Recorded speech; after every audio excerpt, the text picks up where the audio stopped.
Thank you. Now I call for Agency for Human Rights. Merci, Monsieur le Président. Depuis près d'un an, le compteur macabre des crimes commis contre le peuple du Yémen semble s'être arrêté au seuil symbolique des 10 000 morts. Pourtant, au 900e jour de bombardement de la coalition dirigée par l'Arabie Saoudite et appuyée par les États-Unis d'Amérique, plusieurs ONG indépendantes ont dénombré pas moins de 12 907 civils tués. Il y a donc soit une désinformation délibérée de la part du régime pro-saoudien d'Abdurrabbo Mansour el-Hadi qui tend à minimiser les pertes humaines, soit une méconnaissance de la tragédie réelle que subit le Yémen.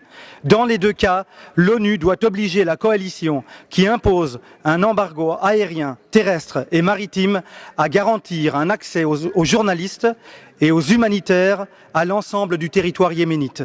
Les rares témoins qui reviennent des zones dévastées par les bombardements de la coalition sont unanimes. La situation dépasse l'entendement.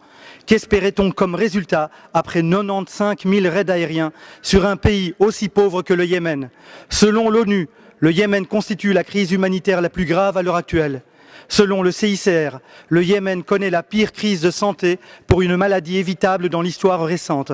D'innombrables superlatifs alarmants sont utilisés pour décrire la tragédie du peuple du Yémen. Et pourtant, rien n'est fait pour y mettre un terme.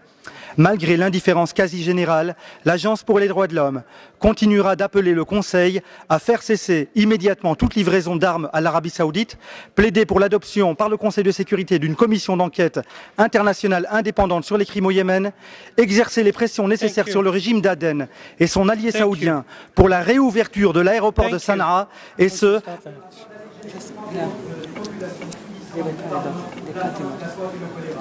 Exhorter tous les belligérants à reconnaître la date. Merci.